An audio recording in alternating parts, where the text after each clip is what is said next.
Minutos para las 9 de la mañana, seguimos en Desayunos Informales, como le decíamos antes de la tanda. Durante todo el año asistimos a propuestas y debates vinculados con el sistema de seguridad social, podríamos decir, a lo largo de todo el periodo, ¿no? Primero fue la discusión hacia la reforma de la Ley de Seguridad Social que instrumentó este gobierno, que luego conocimos como la Ley 20.130, y una vez aprobada la ley empezamos a discutir a propósito del plebiscito de reforma de la seguridad social que llevó adelante el PIT-CNT. Bueno, con ese telón de fondo y en ese marco el Centro de Investigaciones Económicas realizó distintos informes y ha venido aportando distintos insumos para ese debate. Ahora ya está el resultado electoral arriba de la mesa, la no aprobación del plebiscito previsional, y como suele ocurrir en diciembre, apareció un nuevo informe de parte del Observatorio de Seguridad Social de SINVE, enfocado en este caso en los dilemas y las reformas pendientes del sistema jubilatorio. Vamos a estar profundizando en esto con Gonzalo Zunino, director del Centro de Investigaciones, del Centro de Estudios Económicos de SINVE. Bienvenido, Gonzalo, ¿cómo te va? Buenos días, ¿qué tal? ¿Cómo estás? Bueno, muchas gracias por estar acá. Contextualizar simplemente este documento monográfico que presentan ahora es el mismo que vienen presentando hace algunos años cada vez que cierra el año, ¿no? Hace 6 años que estamos trabajando en el observatorio. Todos los años, a fin de año, presentamos un informe. Bueno, este tocó recogiendo un poco algunas de las inquietudes que hay sobre reformar el sistema, tratando de cuantificarlas y tratando de poner algunos otros temas sobre la mesa que capaz que no se habían discutido tanto. Claro, si pienso, por ejemplo, en lo que estaba pasando hace un año cuando ustedes presentaban el informe anterior, ahí parte de lo relevante, lo más interesante a ver era, bueno, analizaban algunos de los efectos ya de la ley cerrada, la discusión de la 20.130, pero además se venía por delante la discusión de lo que iba a ser el plebiscito de la seguridad social, y entonces también analizaban algunos de los efectos que esto podía tener. O sea, han logrado fijar algunos puntos de discusión de cara a lo que se viene. Ahora pensamos, bueno, va a asumir Yamandu Orsi, se va a abrir un proceso, según lo anunció en campaña, de diálogo social, y bueno, ustedes ahí identifican algunos de los desafíos por delante que tiene el sistema con esta ley 20.130 aprobada. Exactamente. Ahora, pensando un poco en esto de que habían quedado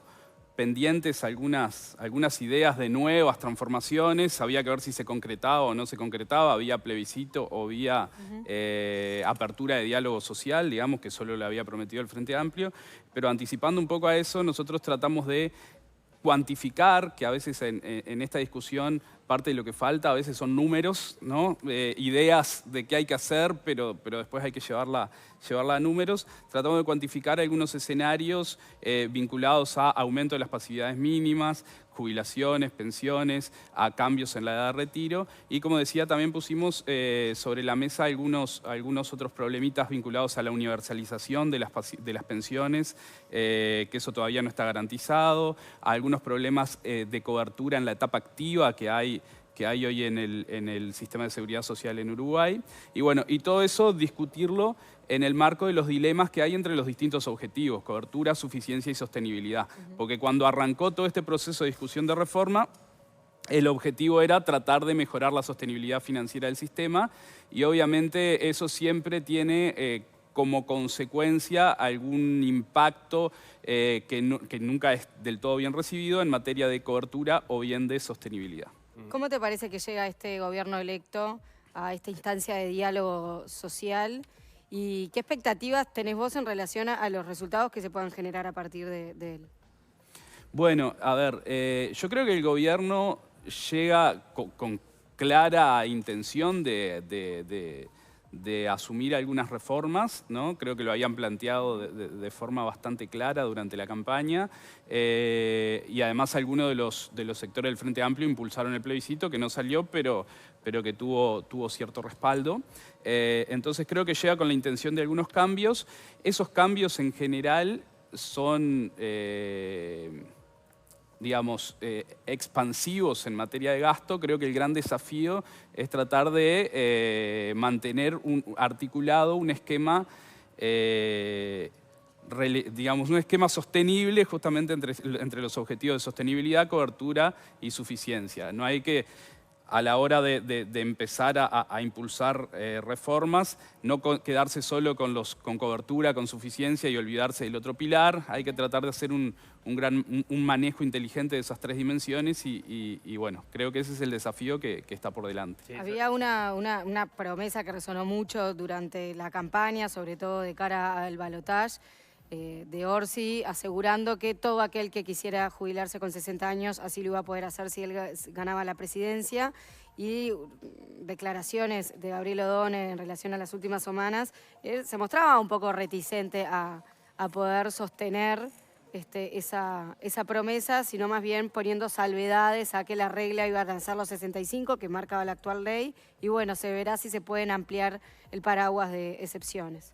Bueno, un poco adelantando esa discusión, uno de los escenarios que presentamos en el informe es qué pasaría si, manteniendo los parámetros de la ley 20130, la edad normal de retiro, en lugar de fijarse a los 65 años, baja a los 60 años. Y ahí lo que encontramos, que no es tan novedoso, digamos, es que básicamente volvemos a la proyección de déficit IBS del sistema que estaba previo a la ley. Porque la ley 20130 modifica en parte, digamos, hay gente que se ve beneficiada en términos jubilatorios con la ley, hay gente que no, pero en promedio las pasividades no cambian significativamente entre, digamos, la jubilación promedio de la ley 20130 es básicamente similar a la jubilación promedio del régimen anterior. Entonces, ¿dónde está la ganancia en términos de sostenibilidad financiera de la ley 20130? Principalmente en la edad. El aumento de la edad hace que se paguen menos, en cada momento del tiempo se pagan menos jubilaciones y hay más gente que permanece en el mercado. Si volvemos a la edad de 60, con jubilación promedio parecida, básicamente el déficit termina siendo parecido al que teníamos en la ley 16.703. Entonces, digamos, ese tipo de modificación, por ejemplo, nos volvería casi al punto de partida. Estaría desatendiendo los otros pilares como recién mencionabas. Volveríamos al punto de partida, tenemos unos cambios internos entre quienes mejoran su jubilación, quienes empeoran su jubilación, pero en términos de sostenibilidad no se habría logrado nada. Creo que parte del objetivo sería mantener algún logro en la dimensión de sostenibilidad. Para eso, en el informe discutimos un poco que el tema de la edad, capaz que hay que tratar de avanzar hacia alguna reforma un poco más pensada para lo que se necesitan datos. En Uruguay no hay tablas de mortalidad por nivel socioeconómico, no hay tablas de mortalidad por sectores de actividad, y eso te acota un poco las posibilidades de diseño. Claro. Está claro que hay gente que tiene esperanza de vida bastante menor a otras personas. No son uniformes las proyecciones que... No son uniformes las esperanzas de vida, y trabajar con una esperanza de vida promedio en general además genera un problema de equidad, que es que los que viven menos terminan subsidiando las jubilaciones de los que viven más. Los que viven más en general son de nivel socioeconómico más alto, eso es lo que marca la literatura internacional. Como decíamos, hoy no tenemos tablas de mortalidad desagregadas en Uruguay que nos permitan hacer un diseño quizá un poco más sofisticado, que permita bajar la edad de jubilación para algunos segmentos de la población, pero no de forma generalizada.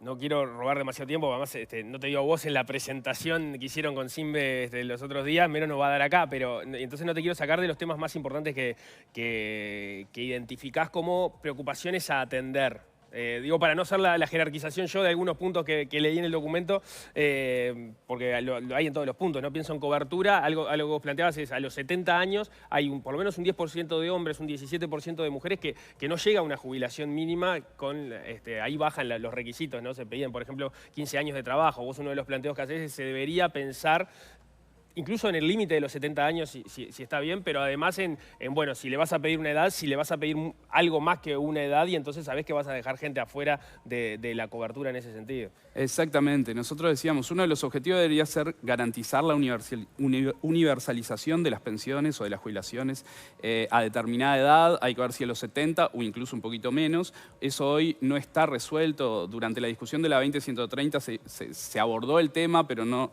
se llegó a resolver.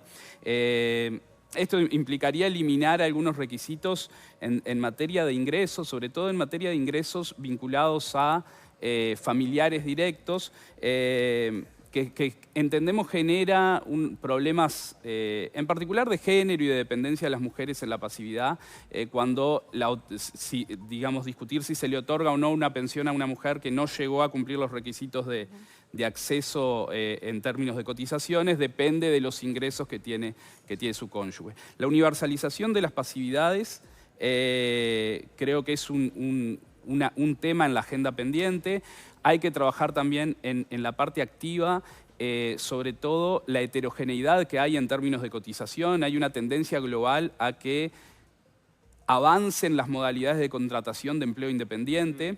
El empleo independiente en general aporta por salarios fictos o ingresos fictos y tiene una cobertura parcial, digamos, tiene mucho menor cobertura o no tiene cobertura en caso de shocks que generen desempleo. Los independientes no tienen esa cobertura, que decíamos se traslada, en el informe decíamos, porque acá no lo dijimos, en el informe mantenemos que se traslada, por ejemplo, a la cobertura de ingresos que tienen los niños. En general, estos trabajadores que tienen más exposición al desempleo y están menos cubiertos en términos de esos shocks, son trabajadores más jóvenes que tienen familias y que entonces esa falta de cobertura ante shocks cíclicos o shock como el que fue la pandemia, genera caídas de ingresos también en su núcleo familiar y en infancia.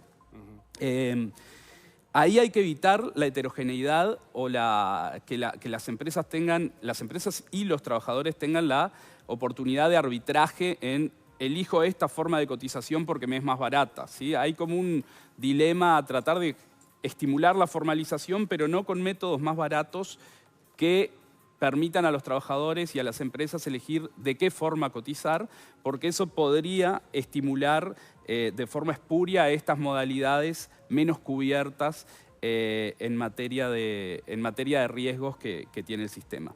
Y bueno, y obviamente todo esto entra en dilema con la sostenibilidad financiera, porque también la gente que aporta por salarios fictos en general aporta por fictos muy bajos, y eso genera que bajen los ingresos del sistema y además los aportes por fictos, si bien derivan en jubilaciones muy bajas también, tienen un rendimiento actuarial más alto.